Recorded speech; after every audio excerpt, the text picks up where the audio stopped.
Your life begins as a black, sticky pearl glued to a sharp rock at the bottom of the freezing, violent Fraser River. You are a larva, barely an inch long, and you are burdened with a massive, heavy orange yolk sac attached to your belly.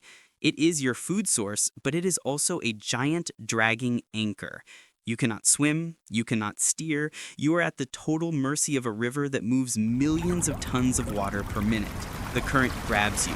You tumble downstream, spinning uncontrollably in the dark, cold void. You try to fight it to orient yourself, but your heavy belly drags you down, scraping your soft skin against the gravel, and the river floor is paved with mouths. A prickly sculpin, a fish that looks like a muddy gargoyle with a mouth like a trapdoor, shoots out from under a rock. You watch, helpless, as it inhales the brother tumbling right next to you. The suction is so strong you feel it pull at your own tail. You try to swim away, but you are just drifting cargo. You survive because the current slams you violently into a gap between two large cobblestones. You jam yourself deep into the darkness of the rocks, your heart hammering against your ribs. This is your life for the next 20 days. You don't eat, you don't swim, you just hide in the cracks, vibrating with fear as the river screams above you. Skip forward 4 weeks. The heavy yolk sac is gone, fully absorbed by your growing body. Rows of razor-sharp bony plates called scutes have erupted through your skin, running along your back and sides like the teeth of a saw. You venture out of the rocks to hunt. You patrol the river bottom dragging 4 sensitive whiskers, your barbells through the mud. You aren't looking for food with your eyes. You are tasting for it. Twitch! Your barbells detect the faint electrical signal of a midge larva buried deep in the sand. Your mouth shoots out from under your chin like a telescopic tube. Thwump! You inhale the sand, the water, and the bug, filtering out the dirt through your gills and swallowing the meat. Then, a shadow falls over you. Skip forward 5 years. You are now 2 feet long. You have survived the endless gauntlet of smaller predators, growing tougher, thicker, and stronger. Your armor is now truly formidable. You vacuum up crayfish, dead fish, and anything else you can find. You feel like a champion. But your body carries a curse. You're designed for an impossibly long life, which means you live in agonizing slow motion. You won't reach sexual maturity for another 15 or 20 years. You are stuck in the longest puberty on Earth. You watch the world around you burn through its life cycle and fast forward. You watch entire generations of salmon live out their epic tragedies while you are just sitting there, growing an inch. You see a human fishing boat pass overhead. It is filled with people who were born, grew up, learned to drive, and started families in the time you have spent just getting slightly bigger. Skip forward 40 years. You are no longer a fish. You are a river monster. You are 10 feet of prehistoric muscle weighing over 500 pounds. Your skin has toughened into a hide like wet sandpaper, and your scutes have worn down into blunt, impenetrable shields of bone. You are the undisputed king of the Fraser River.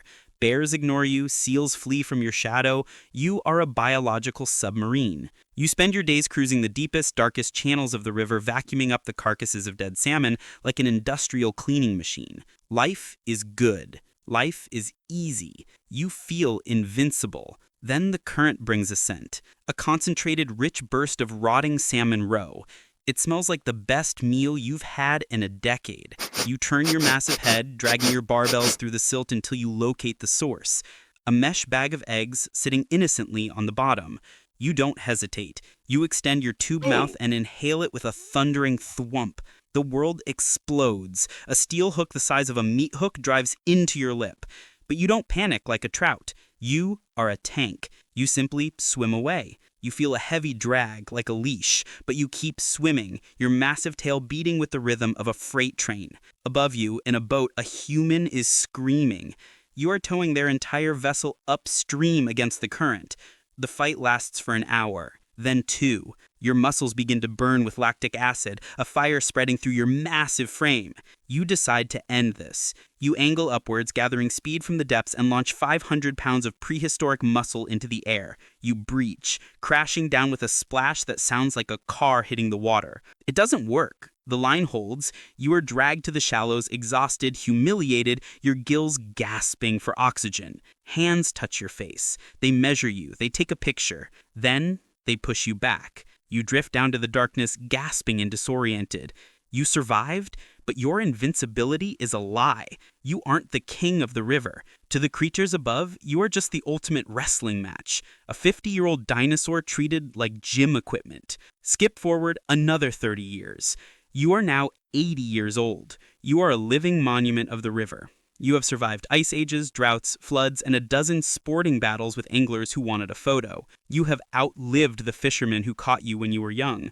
Then, you feel the urge. It's a primal chemical command that overrides your hunger. It is spawning season. You swim upriver, driven by instinct to the exact gravel bar where you were born nearly a century ago. You are not alone. You find a massive female, even older and larger than you, her belly swollen with millions of eggs. To you, she is the future of your species, a magnificent matriarch. To the dark shadows watching from the surface, she is a floating bank vault. These shadows don't use hooks or lines. They don't want a fight. They use a curtain of death. An illegal gill net stretched invisibly across the dark river bottom, waiting in the current like a spider web. You swim right into it. The plastic mesh slices into your gills, snagging your armor. You thrash, you roll, you try to use your massive power to break free, but the net only tangles tighter, binding your fins to your side. This isn't a sport, fisherman. There is no line peeling off a reel. There is no fair fight. You are trapped, suffocating in the dark, pressed right next to the female who is also struggling in panic. You have survived for 80 years to become a prisoner in a plastic web. The net is winch hauled to the surface. You are dragged from the crushing dark into the blinding artificial light of a dirty boat deck. Your air burns your gills. There are no cheering crowds here, no cameras, no catch and release. Just the cold glint of knives. You watch helpless as they turn to the female first. With a single practice slice, they cut her open from throat to tail. They scoop out the millions of black pearls, the caviar, or thousands of dollars on the black market. In seconds, the future of your species is scraped into a plastic bucket. Her empty 100-year-old carcass is kicked back into the water like garbage.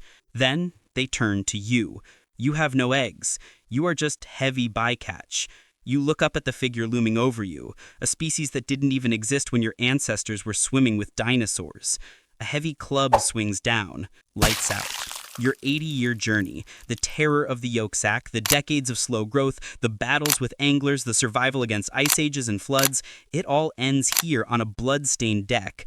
So what do you think? Is there a fate worse than surviving the asteroid only to die for a cracker? Let me know your thoughts in the comments below. And if you felt for the tragic end of our prehistoric giant, make sure to smash that like button, subscribe, ring that notification bell, and hit that hype button for the next video. Thanks for watching.